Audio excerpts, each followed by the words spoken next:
Olofmeister's burning Defuse is one of the most iconic moments in CSGO history, but I wanted to add a little bit more context because you might not have known it's actually a 3v1 by the time Olofmeister gets the Defuse, and they know where Dev1ce is, which means regardless, they probably would have won this round anyway. I want to show more interesting context to iconic plays, but before we go further, the sponsor of this video is Dmarket. Dmarket is an all-in-one trading site where you can buy, sell, exchange, or instantly sell your skins for perfect prices and be confident you won't have any problems.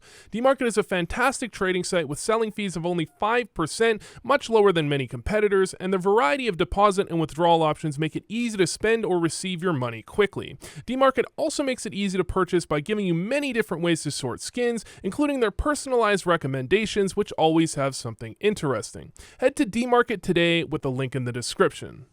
Now, most people probably haven't been watching CS since 2013, or at least weren't watching every game in the meantime, so I wanted to give a little bit of context to some of the craziest moments in CS history, like this simple double no-scope, and it's not as lucky as you think. Now, the first one is right about as lucky as you think, but the second shot seems a lot less likely than it is. I actually have the crosshair here showing you the area that that bullet's going to land in, and after quite a few shots to test this, it seems like the odds are a little bit under 50% to land this shot, which isn't that lucky. Now, the Fallen running no-scope on Cobble is exactly that lucky.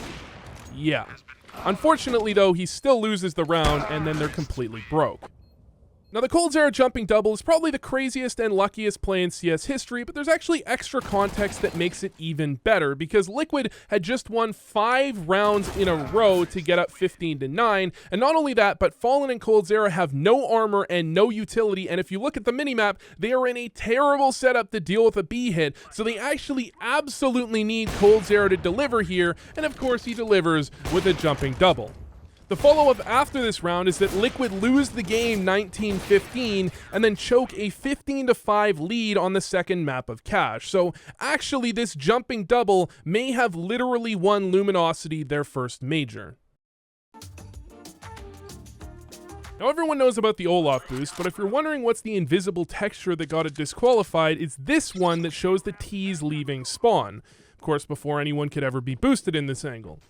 The most interesting part about the boost was this. On the very first round, before this boost ever even got used, they actually saw him. And I forgive them, okay? It's actually hard to see him here. Of course, maybe it would help if they were looking in the right direction. But here, Smiths looks right at him and somehow doesn't notice him on the very first round it gets used. And of course, it happens again the very next round. I cannot believe they didn't see him. Especially because almost every other team in the tournament used this boost that's in a very similar location. So it would make sense to think that maybe he's in that area. Of course, as legend goes, it was only round 28 by the time Happy actually found out where he was playing, but it was a little too late. Now, this one isn't as famous as the Olaf boost, but if you are an NA fan in the early days of CSGO, you might have seen this one, where Cloud9 in the quarterfinals of a major in 2014 lose to a Friberg play where he kills the bomb planter with not enough time left to plant. But the most interesting part about this actually is that s1mple is right next to Friberg. He's right there, probably gonna kill him, but Exist actually peeks out from box room and gets the kill on him first. This could have actually won Cloud9 the series because they only lose 16-14. Now, of course, there's a ton of iconic moments, so I wanted to get your opinion. I asked Twitter, and Twitter thinks the most iconic moment ever is Allu showing his It's Dupreeh's ace against Faze in the grand finals on Overpass. And this one actually has some of the strongest implications because of this round of any of these. Because Faze was on a really bad bye. They had just won a 1v1 clutch.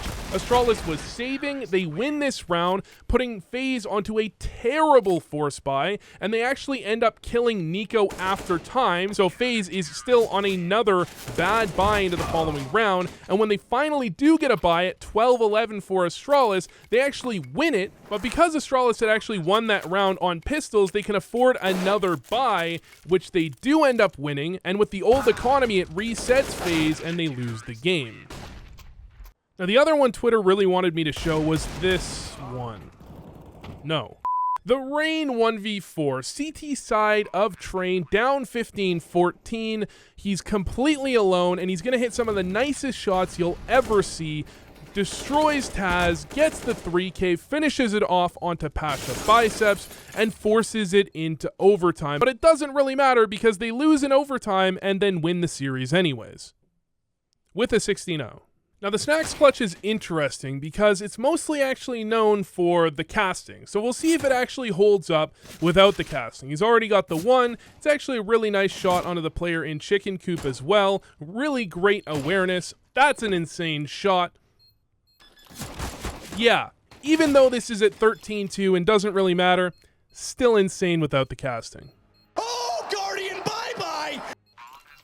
Stewie's 4K against Faze at the E-League Major, certainly one of the most iconic moments of all time, but one thing to notice, Olof actually hears automatic start to run across and rotate, which may be what prompts the rotate from Faze back, and it's certainly what pulls Olof to push through the smoke and end up dying. What that means is that Stewie understands a play might be coming, he gets over to new box, and he hits a few nice shots right after. But one thing to note, they would have a rotate, however Karrigan actually shuts off automatic in CT spawn, which means Stewie needed to come up clutch like he did.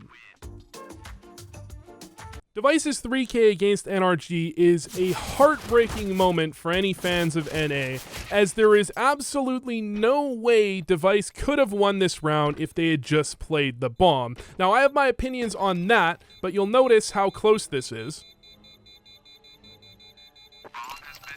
The biggest part about this, though, is because of that, Dev1ce actually buys an AWP into the following round, and when NRG go for a force buy with 2 SGs at the height of the SG is completely broken meta, they're not at all expecting Dev1ce to have this AWP, which means he gets a freebie on the first kill onto Breeze, which completely disrupts the entire course of the round. He also tags Ethan for Glaive to finish him off, and he'll get a second kill as well that cements this round for Astralis, but it also gives Astralis 2 SGs into the first gun round, and Xyp9x, I have to believe, can't get this second kill if he has an M4. This wins them another round, and they actually start out 8-0 up in this game before NRG finally win a round. Now, this doesn't seem that insane, CT side Train, but NRG actually won 10 rounds on T side Train the last time they met in the same event.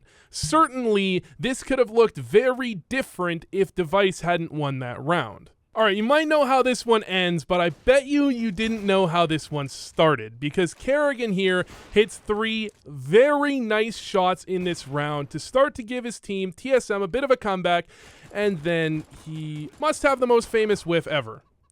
But the best part about this surely is the reaction where Xyp9x just has no idea what to say. Now, this isn't my favorite clutch, but I have to admit it's one of the most iconic in the recent eras of CS. But I want to show the context where CadiaN actually runs underpass, gets spotted, takes a shot, and not only that, by the way, this is a common strat Heroic used to like to run, where they would go 4 players towards A, and CadiaN would lurk B with a P250 on full ecos. Axile looks like he knows that CadiaN was there, but CadiaN somehow gets forgotten about, but not completely, because Inters is watching CT, but Shiro has forgotten that CT exists. CadiaN will get a nice knife kill, a bit of a whiff on him as he backs up. Nafany swings on him with a Deagle, and then Inters decides to reload instead of trading. And then it actually is a very, very nice kill onto Axile. This play here is really ingenious, and have to say I'm very impressed. But anyways, thanks for watching. If you enjoyed the content, click on this video here that YouTube thinks you'll enjoy. More than the CadiaN clutch.